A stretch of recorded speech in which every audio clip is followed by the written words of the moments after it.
लोकसभा आगरा सुरक्षित। उत्तर प्रदेश की 80 लोकसभा सीटों में से एक आगरा लोकसभा सीट है। ताज नगरी के नाम से मशहूर ये लोकसभा सीट अनुसूचित जाति के लिए आरक्षित है और प्रदेश की 17 सुरक्षित लोकसभा सीटों में से एक है। पहले लोकसभा चुनाव से लेकर साल 1971 तक जितने भी चुनाव हुए सभी चुनाव में कांग्रेस को जीत मिली, या यूं कहें तो एक समय पर यह सीट कांग्रेस का गढ़ हुआ करती थी। लेकिन आपातकाल के बाद देश में कांग्रेस विरोधी लहर चली और चौधरी चरण सिंह की पार्टी भारतीय लोकदल ने यहां पर जीत दर्ज की।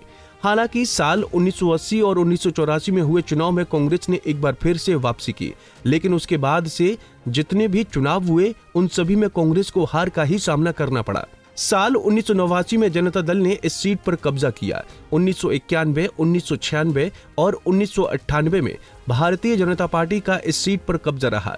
1999 और 2004 में बॉलीवुड अभिनेता राज बब्बर ने समाजवादी पार्टी की टिकट पर यहां से चुनाव जीता, जिसके बाद 2009 और 2014 में हुए चुनाव में ये सीट बीजेपी के खाते में गई और रामशंकर कठेरिया यहां से चुनाव जीते, जिसके बाद 2019 में भाजपा ने यहां से एपी बघेल को चुनावी मैदान में उतारा और उन्होंने बड़े अंतर से यहां से जीत हासिल की।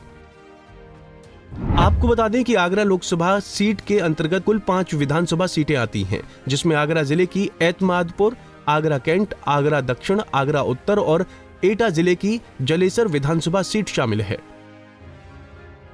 अगर 2022 में हुए विधानसभा चुनाव के आंकड़ों पर नजर डालें तो आगरा लोकसभा की सभी 5 विधानसभा सीटों पर भाजपा ने अपना परचम लहराया था और कुछ ऐसा ही हाल 2017 के विधानसभा चुनाव में भी देखने को मिला था। यहां सभी 5 विधानसभा सीटों पर भारतीय जनता पार्टी ने अपना कब्जा जमाया था।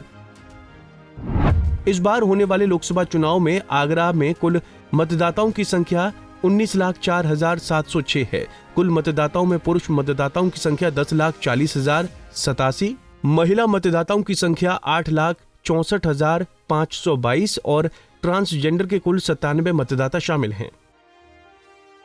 अगर 2019 में हुए लोकसभा चुनाव के आंकड़ों पर नजर डालें तो यहां से भाजपा ने प्रोफेसर एसपी सिंह बघेल को चुनावी मैदान में उतारा था। एसपी बघेल को कुल 6,46,875 वोट मिले थे और उन्होंने बसपा के मनोज कुमार सैनी को 2,11,546 वोटों के भारी अंतर से मात दी थी। बसपा के मनोज कुमार सोनी को कुल 4,35,329 वोट मिले थे, तो वहीं कांग्रेस के प्रीता हरित 45,149 वोटों के साथ तीसरे नंबर पर रहे थे। अब एक नजर 2014 में हुए लोकसभा चुनाव के नतीजों पर डालें तो साल 2014 में इस सीट पर बीजेपी के रमाशंकर कठेरिया ने 5,83,716 वोट हासिल कर अपना परचम लहराया था, तो वहीं बहुजन समाज पार्टी के नारायण सिंह सुमन 2,83,453 वोट हासिल कर दूसरे स्थान पर रहे थे, जबकि समाजवादी पार्टी के महाराज सिंह धनगर को 1,34,708 वोट मिले थे और वो तीसरे स्थान पर रहे थे। साल 2009 के लोकसभा चुनाव की बात करें तो बीजेपी के रामशंकर कठेरिया ने 2,03,697 वोट हासिल कर जीत दर्ज की थी, तो वहीं बीएसपी के कुंवर चंद वकील 1,93,982 वोट हासिल कर दूसरे स्थान पर रहे थे, जबकि सपा के रामजी लाल को 1,41,367 वोट मिले थे और वो तीसरे स्थान पर रहे थे। साल 2004 के लोकसभा चुनाव की बात करें तो समाजवादी पार्टी के राज बब्बर ने 2,43,094 वोट हासिल कर जीत दर्ज की थी, तो वहीं बीजेपी के मुरारी लाल 1,85,752 वोट हासिल कर दूसरे स्थान पर रहे थे, जबकि बीएसपी के पंडित केशव प्रसाद दीक्षित को 1,74,149 वोट मिले थे और वो तीसरे स्थान पर रहे थे। ताजमहल और पेठे के लिए मशहूर इस चर्चित शहर का मिजाज भी बेहद निराला है। आगरा लोकसभा सीट पर हमेशा से वैश्य और दलित वोटरों का वर्चस्व रहा है। यहां तकरीबन 3 लाख वैश्य मतदाता हैं, तो वहीं 2.5 लाख से अधिक अनुसूचित जनजाति के वोटर हैं, जो किसी भी उम्मीदवार की जीत में बेहद अहम भूमिका निभाते हैं। यहां के मुस्लिम वोटर भी यहां की राजनीति में अच्छी पैठ रखते हैं।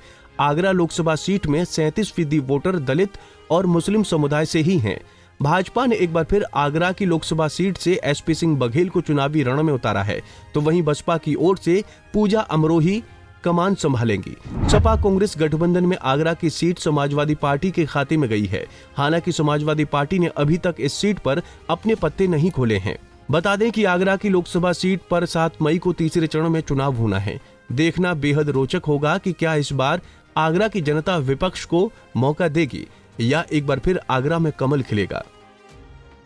हमसे जुड़े रहने के लिए हमारे YouTube चैनल को सब्सक्राइब करें और नई वीडियो की नोटिफिकेशन के लिए बेल आइकॉन को दबाएं।